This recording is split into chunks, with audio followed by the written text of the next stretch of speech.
반갑습니다. 선생님들도 함께 이 시간에 큰 소리로 한번 화답하겠습니다. 반갑습니다. 우리 친구들 한번 손 들어보세요. 반갑습니다. 야, 진짜 신기하다. 진작에 비디오로 이렇게 오픈해서 예배드리면 얼마나 좋았을까요? 예배를 이때까지 참 불편하게 줌으로 이제 진행을 하고 있는데요. 오늘 처음으로 이렇게 여러분들이 이렇게 오픈하게 이제 비디오로 오픈해서 여러분들을 보여주니까 너무 감개가 무량합니다. 진작에 이럴 걸 그랬어요. 사실 여러분 교회에서 예배드리면 조금 일찍 일어나고 그리고 머리도 좀 감는 친구도 있고 옷도 잘 정돈해서 이렇게 교회 오게 되잖아요. 그런데 집에서 혼자 있으면 그게 참 쉽지가 않은 것 같아요. 아무래도 역시나 사람은요, 사람을 의식할 수밖에 없는 것 같아요. 우리가 그만큼 사람을 의식하는 건데, 그러나 여러분, 한번 생각해 보세요. 우리가 혼자 있을 때, 그리고 아무도 보지 않는 그곳에서 내가 어떻게 하나님을 예배하는가, 어떤 자세로 하나님을 예배하는가, 그것이 진짜 나의 신앙이에요. 그런데 여러분 이렇게 이제 가정에서 여러분 이렇게 비디오를 오픈하고 또 그러고 보니까 또 이제 우리 가은이는 그 무궁화호를 타고 지금 여행 중에 있다고 하는데 이렇게 또 오픈해서 함께 예배 참여해주셔서 너무 감사합니다. 여러분 스스로에게 나 대견하다. 박수 한번 하겠습니다. 박수. 여러분 칭찬합니다. 그래요. 지난주 너무 감격해서 기침이 나온다. 지난주 월요일 날 드디어 목사님이 백신 주사를 맞았습니다. 진짜 무슨 로봇도 아니고 왼쪽 팔이요 그 철덩어리가 된 것 같아요. 그래갖고 한 하루 정도는 좀 힘들었었는데 갑자기요 아무 예고도 없이 저 멀리 캐나다 토론토에서 갑자기 연락이 왔어요. 뭐라고 연락이 왔느냐? 목사님, 목사님 지금 살고 계시는 집 주소 좀 알려주십시오. 작은 선물 하나 보내고 싶습니다. 너무 뜬금없이. 그분이 누구시냐면요. 지금부터 한 12년 전에 여러분이 한 유치원 다녔던 나이인지는 모르겠는데 그렇게 오래전에 목사님이 거기에서 한 4, 5개월 정도 이렇게 지낸 적이 있었어요. 그러면서 홈스테이라고 하죠. 같이 이렇게 주거 생활을 이제 좀 잠시 머물러 있을 수 있는 그런 기관인데 거기서 만났던 분인데요. 잊을만 하면 연락을 주시는 거예요. 잊을만 하면 한 1년에 한 번, 2년에 한 번 이런 정도로. 그런데 타이밍이 너무 기가 막혔던 거죠. 목사님이 일주일 내도록 아팠어요. 일주일 사고도 나서 조금 어려움을 겪었는데 갑자기 왜 이분이 연락을 하시나? 근데 그분은 모르시잖아요. 목사님 형편을. 그때 이런 생각을 했습니다. 하나님께서 그분을 통해서 목사님을 위로해 주시는구나. 아팠으니까요. 여러분, 근데 이게요, 여러분 목사님만 그런 게 아니거든요. 하나님께서는요, 여러분 한 사람 한 사람을 너무너무 깊이 개입하고 계시고 기억하고 계세요. 여러분을 주목하고 계세요. 이 시간에도. 왜? 가장 좋은 것을 주시려고. 여러분 한번 질문하겠습니다. 내가 살면서 가장 좋은 선물이 무엇일까요? 누가 뜬금없이 연락해서 선물 하나 보내고 싶습니다. 이것도 괜찮죠. 근데 여러분 가장 좋은 선물은 무엇일까 한번 생각해 보세요. 있어도 되고 없어도 되는 것이 아니죠. 정말 우리에게 간절히 필요한 거, 정말로 필수적인 거, 그리고 한시적인 거 말고 좀 오래 영원토록 뭘까요? 우리와 함께 계시는 하나님, 그분이 우리에게 가장 큰 선물인 줄 믿습니다. 그 가운데서도 하나님의 말씀처럼 가장 좋은 선물이 없어요. 그 말씀이 지혜가 되고 그 말씀이 은혜가 되기 때문에 우리를 정말로 건강하고 안전하게 살게 하는 힘이거든요. 오늘도 이 시간 그 말씀을 함께 나누면서 하나님의 은혜를 선물로 받는 귀한 시간 되기를 간절히 바랍니다. 이 시간 하나님 준비해 주신 성경 말씀 찾아서 같이 한번 읽어보겠습니다. 밑에 자막 잘 보시고 천천히 한번 같이 읽어봤으면 좋겠어요. 사도행전 15장 36절부터 41절의 말씀입니다. 함께 읽습니다. 며칠 후에 바울이 바나바더러 말하되 우리가 주의 말씀을 전한 각 성으로 다시 가서 형제들이 어떠한가 방문하자 하고 바나바는 마가라 하는 요한도 데리고 가고자 하니 바울은 밤빌리아에서 자기들을 떠나 함께 일하러 가지 아니한 자를 데리고 가는 것이 옳지 않다 하여 서로 심히 다투어 피차 갈라서니 바나바는 마가를 데리고 배 타고 구브로로 가고 바울은 신라를 택한 후에 형제들에게 주의 은혜의 부탁함을 받고 떠나 수리아와 길리기아로 다니며 교회들을 경고하게 하니라. 아멘. 뭔가 사운드 스토리인데 나중에 좀 더 자세히 풀어드릴게요. 오늘 말씀의 제목 함께 따라 하시겠습니다. 이해할 수 없는 사람도, 다시 한번, 이해할 수 없는 사람도 사랑할 수 있다. 가능할까요? 우리가 이것을 한번 내 스스로에게 질문해 가면서 하나님 말씀을 경청하도록 하겠습니다. 우리 말씀 고백 씩씩하게 한번 외치겠습니다. 주의 말씀은 내 인생의 빛입니다. 주의 말씀은 내 삶을 변화시킵니다. 나는 하나님의 사랑받는 자녀입니다. 나는 축복의 통로입니다. 오늘도 주의 말씀에 내 마음의 문을 엽니다. 말씀하여 주옵소서. 듣고 깨닫고 말씀대로 살겠습니다. 아멘. 아멘.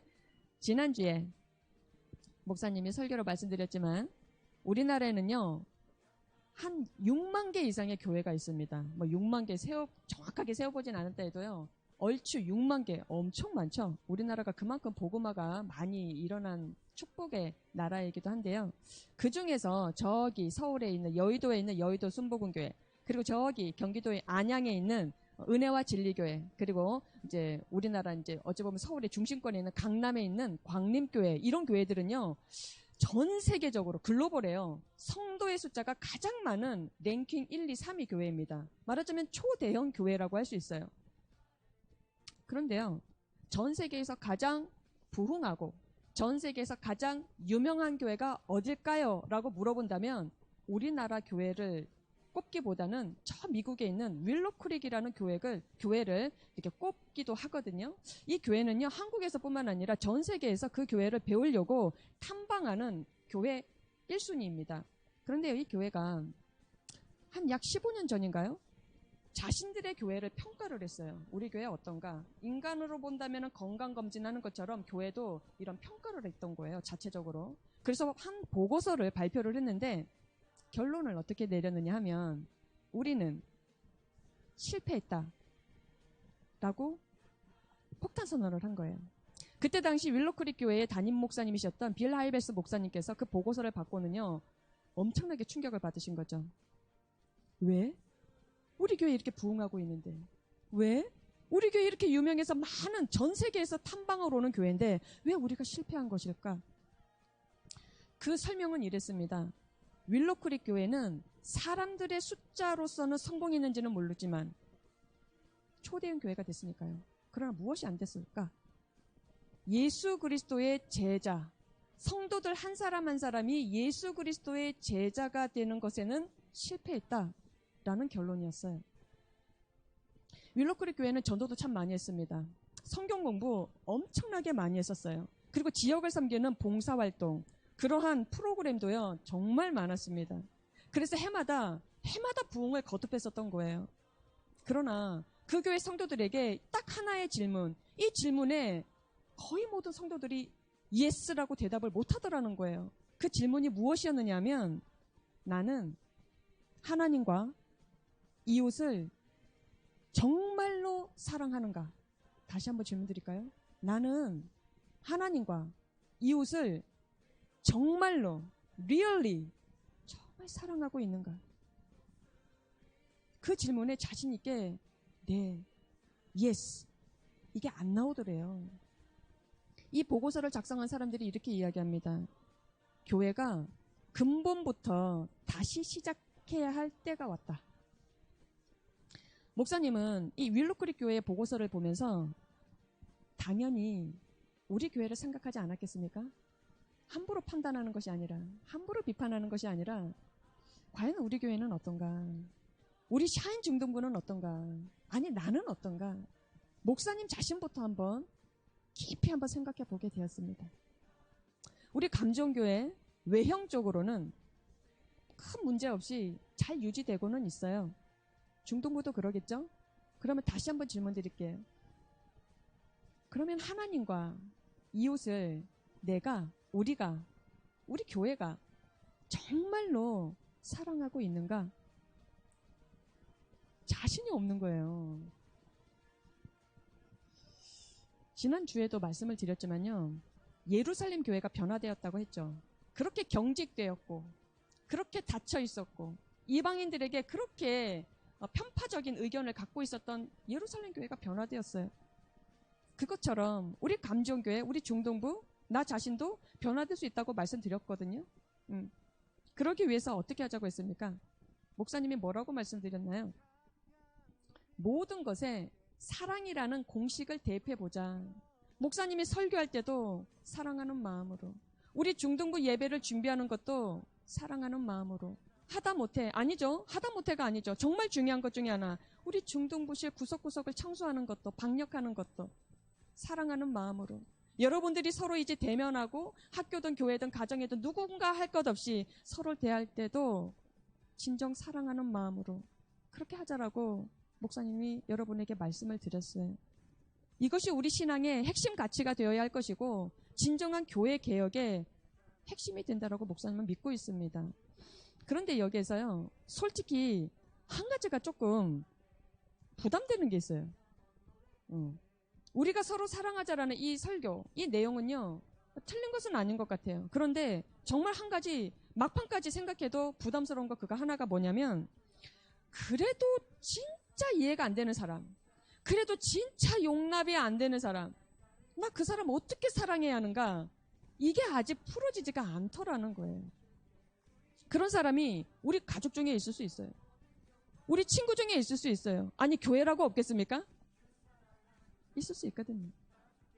도대체 이것을 어떻게 극복할 수 있겠느냐 하는 질문, 이것이 우리에게 남겨있는 답답한 숙제 중에 하나입니다. 예전에 우리 중동부가요, 그 코로나가 시작되기 전에 이 축구팀이 있었던 거 여러분 기억하시나요? 우리 1학년 친구들 기억할는지 모르겠는데, 그때 그 축구팀 친구들이랑 매주마다 목사님이 순모임을 했습니다. 이 작은 방에 들어가서. 그때 목사님이 이런 질문을 한 기억이 아직도 생생한데요. 한 2년은 넘었던 것 같아요. 나는 도저히 용서할 수 없는 사람이 있다 라고 생각하는 친구 손 들어보라고. 그랬더니요, 그때 당시 중1 남학생, 지금 중3이 됐습니다. 그 친구가요, 0.1초도 기다리지 않고 바로 오른손에 퍽 들었어요. 나 있다고. 죽어도 용서가 안 되는 사람이 있답니다. 누구라고는 얘기 안 했지만. 그 친구가, 중학교 1학년 친구가 얼마나 가슴에 상처가 되었으면 사랑은 고사하고 용서가 안 된다라는 거예요. 그럴 수 있겠죠? 혹시 여러분 중에도 있습니까? 오늘 성경 본문 말씀은요, 참 설교하기 힘든 내용이에요. 왜냐하면 그렇게 믿음 좋다라고 하는 사도 바울, 그리고 그렇게 착하다고 했었던 바나바, 이 두 사람이요, 서로 싸웠답니다. 그리고 갈라졌어요. 싸우고 다투고 그냥 헤어져 버렸다니까요. 너무 당황스럽죠. 그렇게 성령 충만했었던, 그래서 예수님의 복음을 목숨 걸고 전하겠다고 선교 여행을 출발했었던 이 두 사람이 어떻게 하다가 그렇게 심하게 다투고 헤어졌던 것일까요? 뭐 의견이 서로 안 맞을 수는 있어요. 뭐 사람이 살다 보면 나 같은 마음을 다 갖고 있지는 않을 거 아니에요. 그럴 수도 있는데, 그래도 하나님의 은혜로 그래, 우리 이해하자, 그래, 용서하자, 그리고 하나님의 일을 하겠다면서 같이 시작했으면 얼마나 좋았겠습니까? 그러나 결국은 심하게 싸우고 사요나라 했다는 거예요. 목사님이 이 내용을 가지고 어떻게 설교하면 좋을까요? 한마디로 난감하네. 할 말이 없어, 딱히. 그런데요, 문득 앞에서 말씀드렸던 이 축구팀 중학교 1학년 남학생, 우리에게도 도무지 이해 안 되는 사람이 생길 수 있습니다. 우리에게도 정말 용납되기 힘든 사람이 생길 수 있어요. 그럴 때 과연 나는 어떻게 하면 좋은가? 이 질문에 대해서 오늘 하나님께서 말씀해 주실 것 같은 거예요. 기대되지 않습니까? 그래서 목사님이 설교를 준비한 거예요. 그러면 우리가 당연히 이 질문을 해봐야 되겠는데요. 왜 싸웠을까, 그 사람들이? 사도 바울과 바나바 왜 싸웠을까요? 이 질문을 우리는 해야 되겠죠. 그 이유가요, 마가 요한이라는 사람 때문이었대요. 오늘 성경 읽어봤더니 마가라는 사람이 있었어요. 지난주에 살펴보았지만 예루살렘 회의가 끝났습니다. 그 회의가 가장 중요했었던 게 뭡니까? 이방인에 대해서 더 이상 할례, 더 이상 율법 이런 거 따지지 말자. 야고보가 뭐라고 했어요? 더 이상 그 사람들을 괴롭히지 마라. 그래서 예루살렘 회의가 결정이 딱 됐어요. 이방인들도 할례 안 받아도 율법 안 지켜도 구원받을 수 있다. 굉장히 중요한 선언을 했습니다. 이 결과를 가지고 안디옥 교회에 전달하게 했죠. 그리고 1차 선교 여행이 마무리 짓고 이제는 마음 편안하게 사도 바울하고 바나바가 짐을 꾸려서 제2차 선교를 준비하려던 참이었어요. 그럴 때 무엇을 생각해야 되느냐? 우리 앞으로 어디를 가지? 그리고 우리 앞으로 누구랑 같이 선교하지? 이것을 의논하고 있는 그 순간에 바나바가 마가를 데려갑시다 라고 제안을 했어요. 그랬더니 사도 바울이 뭐라고 했느냐? 안 됩니다. 딱 반대 의견을 얘기를 했던 것이죠. 이것이 문제의 시작이었어요. 마가 요한, 이 사람은 도대체 누구인가? 예전에 우리 사도행전 말씀 나누면서 한번 등장한 인물이었는데 다시 한번 기억해 봅시다. 처음에 제1차 선교 여행을 떠났을 때 사도 바울과 바나바와 함께 떠났던 사람이 마가였어요. 그런데 이 사람이요, 선교 여행 중에 너무 힘들었던 거예요. 더워서 그랬는지, 무서워서 그랬는지, 사고가 났는지, 너무 몸에 병이 들었는지 모르겠지만 일단 나 더 이상 못하겠습니다. 난 집에 보내주세요. 그리고 혼자 그냥 예루살렘으로 돌아가 버린 사람이 마가였어요. 그 일 때문에 아마도 제1차 이 선교 여행에 조금의 차질이 있었던 것 같아요. 사도 바울 어땠을까요? 조금 열받았겠죠. 그래서 마음속으로 이렇게 생각했던 모양입니다. 아, 이 사람 안 되겠네. 이 사람 하나님께서 쓰시기에 좀 힘들겠네. 마가를 용납할 수 없었던 거예요. 목사님도 한 몇 년 전에 우리 청년부를 섬겼을 때 우리 청년들을 20명 정도를 데리고 캄보디아, 필리핀 이렇게 단기 선교를 다녀온 적이 있었어요. 쉽지가 않죠. 날씨도 다르고 그리고 먹거리도 다르고 언어도 다르고 문화도 다르다 보니까 얼마나 서로들 긴장했는지. 이때 가장 중요한 게 뭔지 아세요? 팀워크예요. 그 중에 한 사람이라도 이탈을 하거나 조금 어려워지면은 전체적인 영향을 미치게 되어 있어요. 그래서 사도 바울이 긴장했고 불편을 겪었던 것 같아요. 좀 전에도 말씀드렸죠. 그래서 어떻게 생각했을까? 아, 마가는 하나님이 쓰시기에 좀 어려울 수도 있겠다. 그래서 일단 마가를 빼고 사도 바울과 바나바 중심으로 선교 여행 1차 팀이 마무리 짓고 다시 예루살렘으로 컴백을 했습니다. 선교 여행 중에 어떤 일이 있었는지, 어떤 성령님의 역사가 있었는지 보고하는 시간이 되었어요. 그래서 예루살렘 교회에 그들의 선교 보고를 하고 있는 그 시간에 멀찍이서 마가도 듣고 있었던 것이죠. 그 도중에 포기했었던 마가가. 자, 사도 바울이 선교 보고를 하고 있는데 마가는 어떤 생각이 들었을까요? 부끄러웠어요. 자책이 들었던 거예요. 상상할 수 있겠죠. 그랬을 거라고. 뭐라고 느꼈을까? 내가 왜 그렇게 참지 못하고 도중에 포기했을까? 아, 나도 끝까지 함께 있었으면 얼마나 좋았을까? 그런 후회가 막 밀려들었었던 것 같아요. 근데 그 모습을 옆에서 누가 지켜봤을까? 바나바가 지켜본 거예요. 좌절감에 빠져있는 이 마가가 안쓰러웠던 거예요. 그래서 이 사람에게 다시 기회를 주고 싶었던 것 같습니다. 사실은요, 이 마가가 누구냐면 바나바의 조카였어요.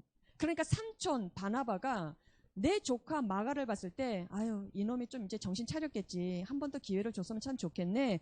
이러고 품고 싶었던 것이죠. 이해가 되시죠? 그런데 사도 바울은요, 여기에서 펄쩍 뛴 것입니다. 아, 지금 무슨 소리 하느냐고. 그게 말이 되느냐고.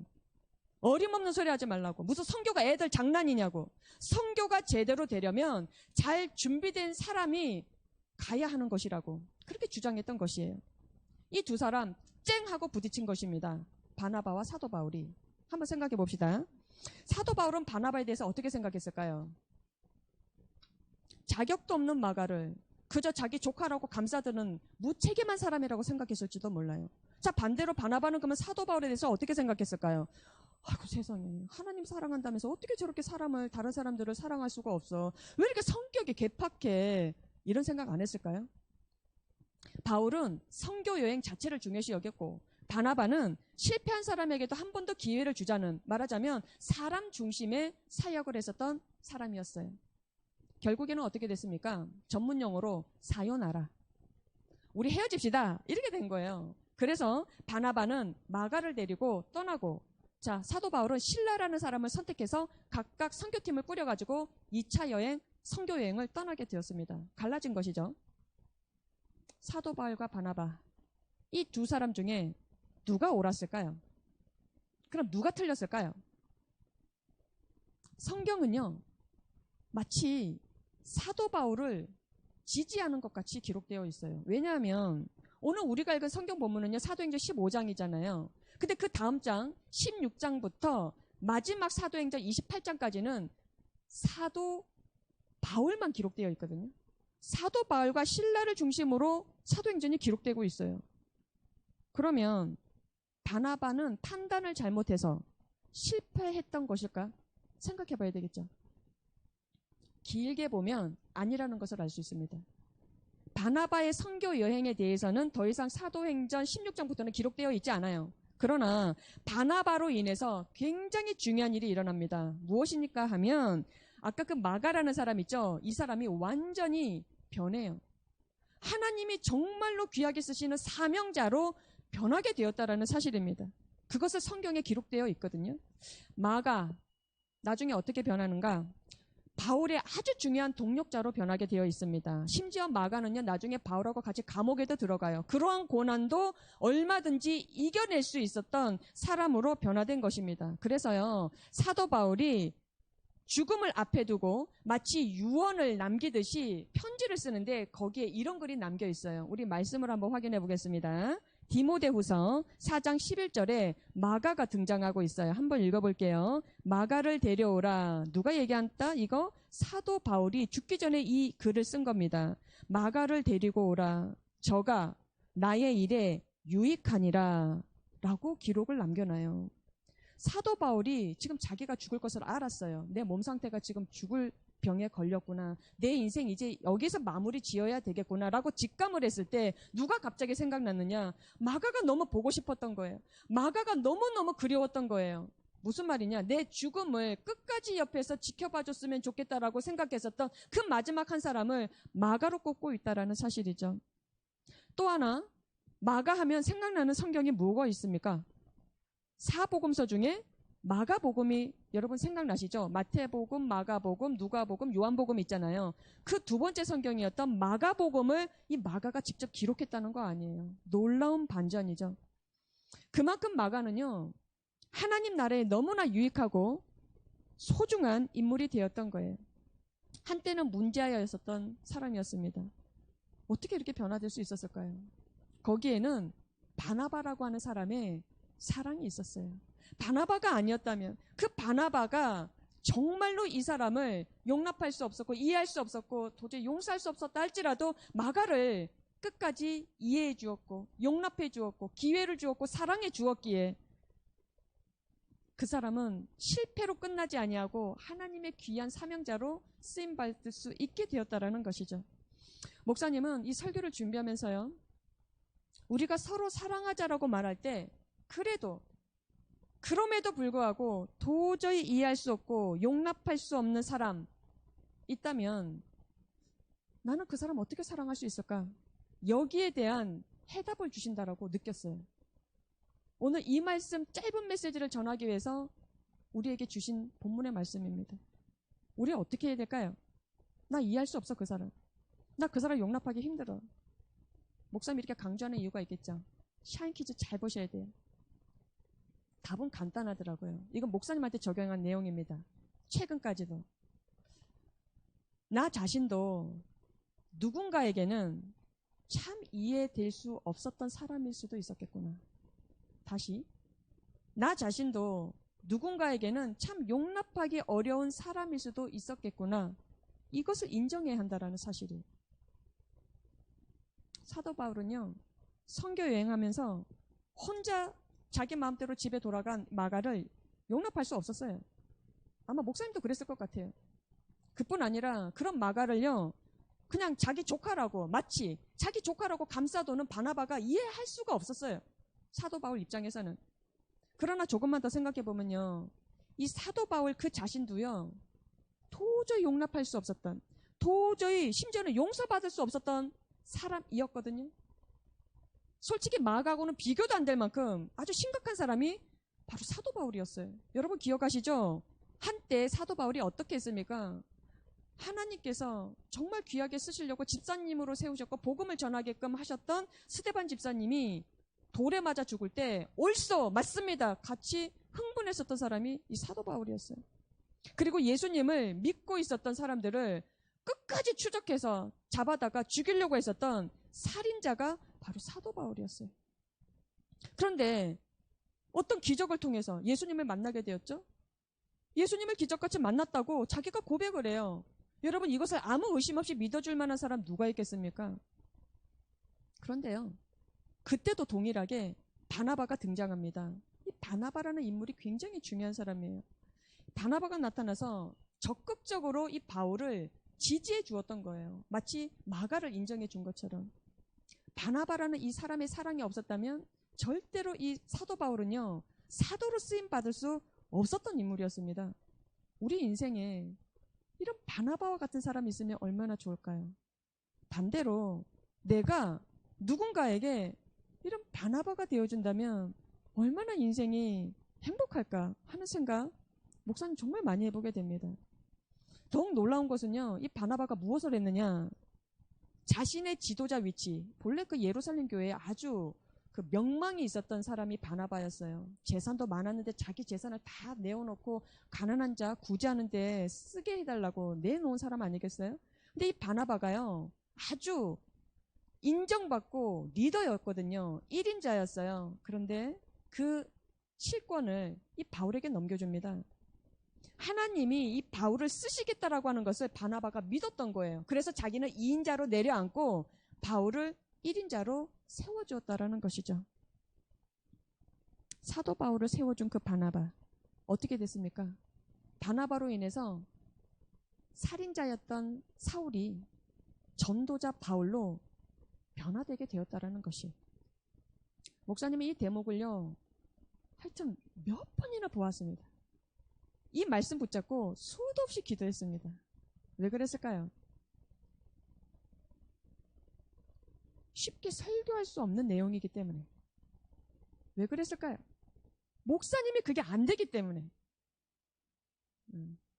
정말 한 몇 년을 이걸 두고 기도를 했었어요.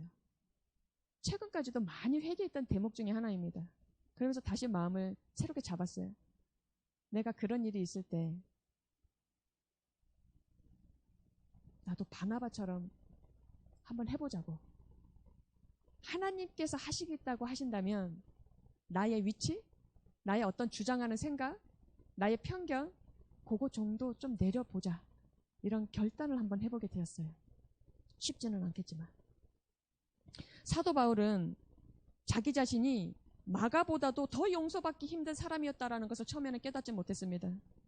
이것을 나중에 깨닫게 되어요. 그래서 이렇게 고백합니다. 우리 마무리로 이 말씀 한번 읽어봤으면 좋겠는데요. 빌립보서 2장 3절의 말씀입니다. 사도 바울의 고백이에요. 아무 일에든지 다툼이나 허영으로 하지 말고 오직 겸손한 마음으로 각각 자기보다 남을 낮게 여기고, 아멘. 낮게 여긴다라는 그 받침이 시옷으로 되어 있죠. 높여준다라는 뜻이에요. 여러분 꼭 기억하시길 바랍니다. 우리 예수님은요, 본인 자신 하나님의 영광의 자리에 계셨던 분이시잖아요. 하나님이시니까. 근데 예수님이 어떻게 하셨습니까? 우리 모두를요, 당신 자신보다 더 높여주셨어요. 엄청나게 세워주셨어요. 그러기 위해서 무엇을 하셨습니까? 십자가에서 아낌없이 피를 흘려주셨다라는 거 아니겠어요? 우리를 세워주시려고, 우리를 살려주시려고, 우리를 존귀하게 대접해 주시려고. 이걸 우리가 기억해야 하는 거예요. 그것을 기억하는 자는요, 나 저 사람 이해할 수 없고, 저 사람 용납할 수 없고, 나 절대 용서할 수 없고, 그런 사람조차도 사랑할 수 있게 되더라는 것이에요. 예수님을 바라보고 나 자신을 바라본다면, 예수님을 바라보고 나 자신을 바라보게 된다면, 그 눈으로 누군가를 바라보게 된다면 어떤 사람도 이해할 수 있습니다. 목사님도 참 힘들었어요. 목사님인데도 안 되더라고요. 그런데 계속 예수님을 바라봤어요. 계속 예수님의 십자가 앞에서 한번 기도해 봤어요. 근데 되더라고요. 왜냐? 목사님을 보게 되었거든요. 내가 어땠는지, 내가 우리 부모님께 어떤 사람이었는지, 내가 우리 성도님들에게 어땠는지, 심지어 같은 목사님들끼리도 목사님이 다른 목사님께 어떻게 했었는지 너무 부실하고 부족하고 이기적인 마음이 있었어요. 그걸 정말 깨닫고 인정하게 되니까 이해 안 되는 사람 없더라고요. 용납 안 되는 사람이 없더라고요. 이 하나님이 주신 엄청난 선물이었고 은혜였어요. 우리가 십자가의 복음과 이 성령님의 능력으로 말미암아서 지난주의 말씀에 이어서 모든 것을 행할 때 사랑이라는 이 공식을 대입할 수 있다는 것, 그것을 가지고 이 어려운 시기에, 어쩌면 이 답답한 시기에 우리가 서로 사랑을 베풀 수 있는 목사님과 여러분이 되어서 하나님을 기쁘시게 그리고 교회를 더 건강하게 부흥시키는 그런 주역들로 우리 모두가 쓰임받기를 간절히 축복합니다. 기도하겠습니다. 고맙고 감사하신 하나님, 참 어려운 설교였습니다. 이해할 수 없어서 어려운 것이 아니라 머리는 이해가 되는데 내 몸과 마음이 따라가지 않아서 너무나 힘든 그런 설교였습니다. 그러나 주님께서 그때일수록 그 이해 안 되는 사람을 바라보지 말고 십자가의 예수님을 바라보라고 나의 시선을 인도해 주셨습니다. 하나님, 우리 사랑하는 모든 친구들과 존경하는 선생님들, 우리가 예수님을 믿는다는 그리스도인의 정체성을 가지고 살아가면서 더 이상 이해 안 되는 사람, 용납 안 되는 사람, 심지어 용서가 안 된다라는 사람 있다 할지라도 그 마음 가운데 성령의 능력으로 복음의 역사로 다 녹아져서 그리스도 예수 안에서 서로 화목하며 사랑할 수 있는 우리 모두가 되게 하여 주시옵소서. 하나님, 우리 친구들 이렇게 영상으로나마 얼굴 볼 수 있어서 참 반갑고 너무너무 기쁘고 감사합니다. 건강한 모습 보게 해주셔서 너무도 고맙습니다. 각 가정마다 부모님이 계시고 할머니 할아버지가 계실 텐데 형제 자매가 있을 텐데 하나님, 우리 모두가 서로 사랑하며 화목하며 또 주님의 말씀 앞에 우리가 기꺼이 순종하는 우리 모두가 되게 하여 주시옵소서. 이제는 우리 주 예수 그리스도의 은혜와 하나님 아버지의 극진하신 사랑하심과 오늘도 말씀을 깨닫고 순종하겠노라고 그런 믿음을 주시는 성령 하나님의 역사가 이해할 수 없는 사람도 사랑할 수 있다. 그 한 줄의 메시지를 우리의 가슴에 새겨주면서 우리가 이 말씀을 깊이 묵상하며 하나님 순종하겠습니다 결단하는 사랑하는 모든 친구들과 우리 선생님들 머리 위에 이제로부터 영원토록 함께 하시기를 간절히 축원하옵나이다. 아멘.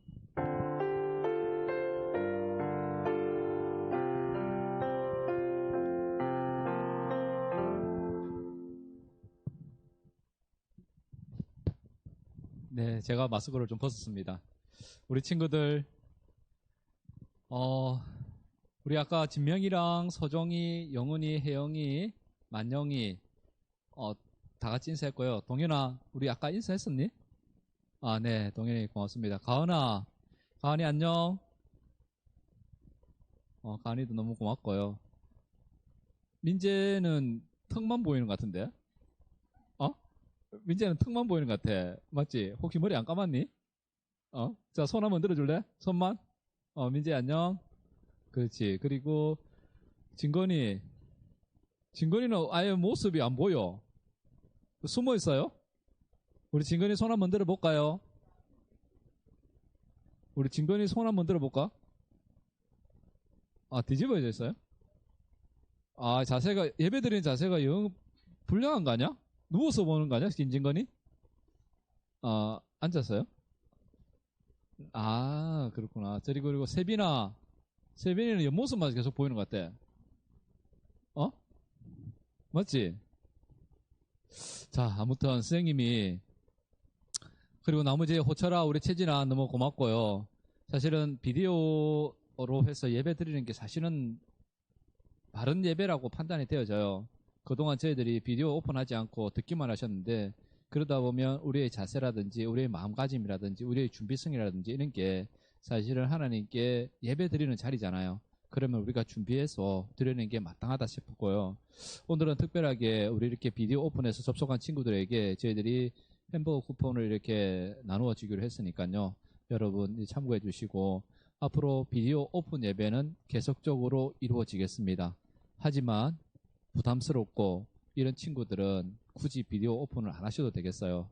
들으시고 우리가 같은 시간대에 정말 같이 접속하여서 하나님께 예배 드릴 수 있다는 그것만으로도 우리는 감사한 일이니까요. 그리고 우리 친구들 한 가지 아셔야 될 것은 하나님은 예수님께서는 우리 친구들 마음속 깊이 자리 잡아 계셔가지고 우리 친구들과 함께 하기를 늘 원하시고 계신다는 거 꼭 잊지 마시기 바랍니다. 자, 그러면 이제 광고 말씀드리도록 하겠습니다. 지난주 4인 퀴즈 정답자 박서정, 유가은, 황진명, 나영은, 신채진, 정혜연, 이동현, 김세빈, 김민석, 김진건. 네. 자, 그리고 오늘의 4인 퀴즈.